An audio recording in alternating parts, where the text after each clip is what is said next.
The incarnation of God, beloved, is indeed empowering when you have it, when you internalize it, when God is not only a seed of light within you, or a profile of Ishvara, but in actuality, a God that has expanded because you have pursued the God consciousness. Incarnation can be a spiritual incarnation. Sometimes it is said that one is an incarnation of beauty, an incarnation of absolute success, an incarnation of the gift of music. What do you incarnate? Whom do you incarnate? Begin to think about it now. What and who lives within you? If you can resolve this conundrum, you will come to understand that all lesser inhabitants, which may be voices of the night of the astral plane, demons, records that are negative, all these various elements that you may have allowed to occupy your temple as, quote, incarnations. So the goal is to call to the I Am Presence and the Holy Christ Self, as the messenger has taught you, to occupy the four lower bodies, to occupy the quadrants. For in so occupying, then those quadrants shall be filled with the light of the I Am Presence and the Holy Christ Self. Occupy till I come, saith the Lord. So you must call to higher levels of being to occupy lower levels of being, so that you do not walk the earth, and that which is above the belt is of God, and that which is below is the electronic belt of the records of karma with which you wrestle in your therapy sessions. So, I give you a moment to ponder, decide if you will, or even consider, and think about now, what would be, if you could will it so, the aspect of God who would incarnate in you? Whom would you invite to occupy your temple? For example, who of the many manifestations that you see out of India, out of Buddhism, who and what?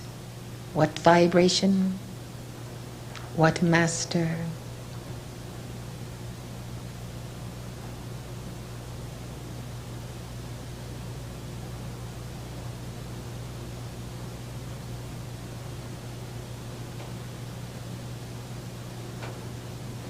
I dare say you will ponder this for many days, to be thoughtful, to consider. But I would make the point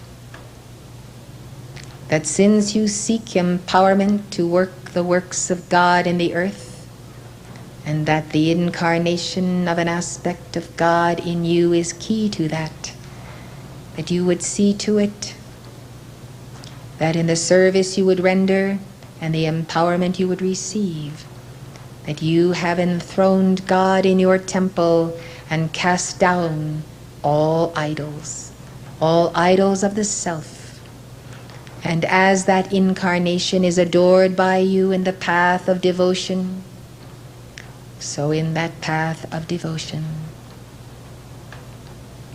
you would come to experience increments of empowerment as that God manifestation in you would be secure in the level of your attainment, the level of your honor, the level of your sealing the harmony of being and saying, thus far, no farther, I shall follow the path of the imitation of my God within me. And there shall be no other gods before me, behind me, to my right, to my left, beneath, above, or in the internal folds of my being. Christ and Buddha have called you to occupy the temple. Until their coming, you must go first, clean out the Augean stables, make a place ready, scour the inner four lower bodies with violet flame. Put the circle and sword of blue flame and the ring pass not around yourself. The point here is to make oneself the fitting habitation of God. God living in you eventually calls you to his heart, bonds with you. So now you are not two but one. You in God and God in you move about the earth. Now you can understand a certain terminology of the ascended masters. I am a God-free being. I am a God manifestation. I am God who dwelleth in my temple. Now you can understand what it means to be a God-man. It means to be the full manifestation of God as male and female.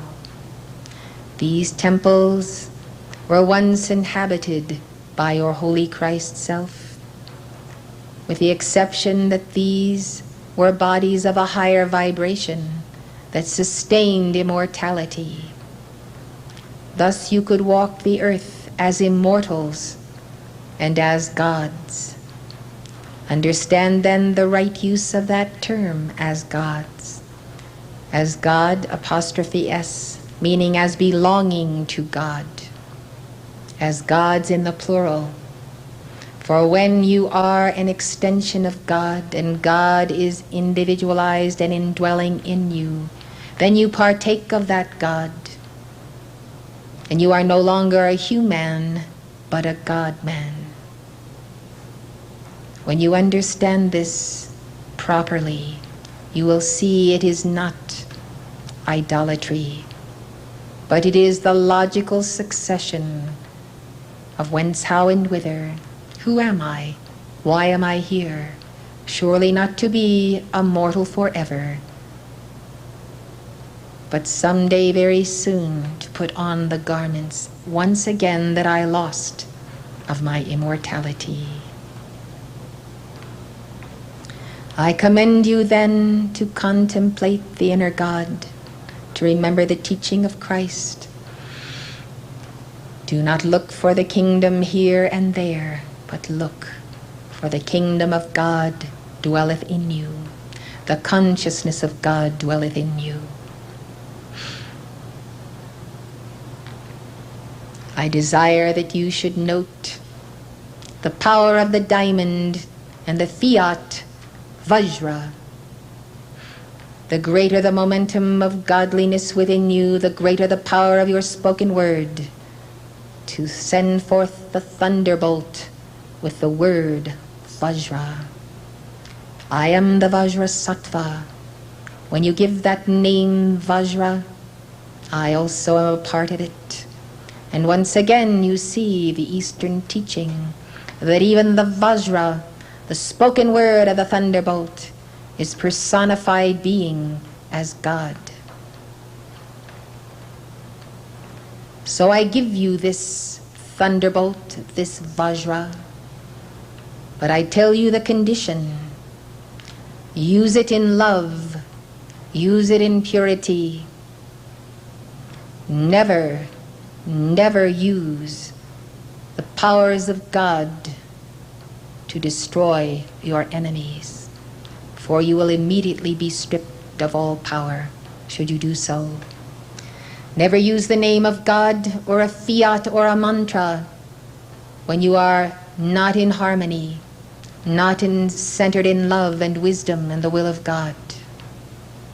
Be careful with the misuse of the spoken word, for you have more energy than you have ever had by the use of that word. Do not misqualify it. Do not become fanatical. Do not ever give fiats if you have not first controlled anger or other emotions. The use of the words such as Vajra is holy, profoundly holy.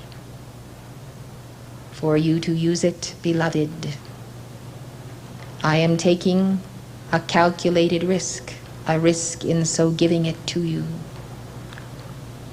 But I point out, as I have just said, its misuse will create an instantaneous loss of the gift permanently.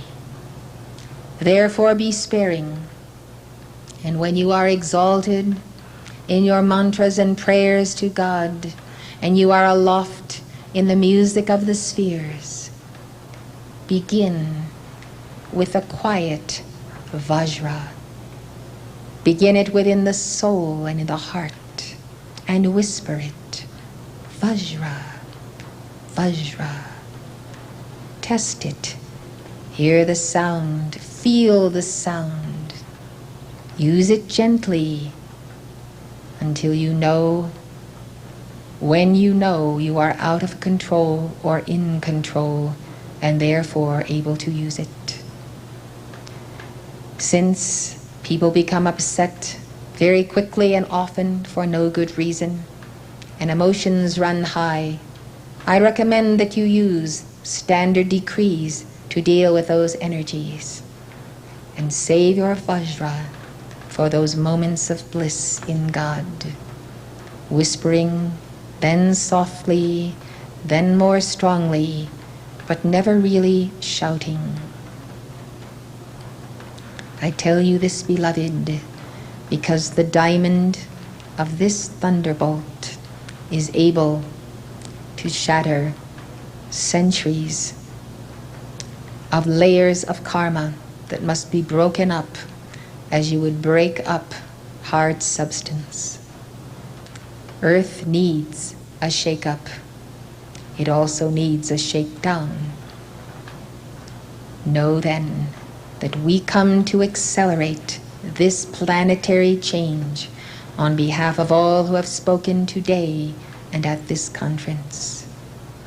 May you see the plausibility of God dwelling in you and honor that presence by correct speech, right mindfulness, and the eightfold path of the Buddha and the Christ. I am VAJRASATTVA. I am in the earth, and I tarry as others do for the hour of the victory of the sons and daughters of God. And so I say to you, sons and daughters of God, claim your victory in this hour and stand upon it in the name of VAJRASATTVA.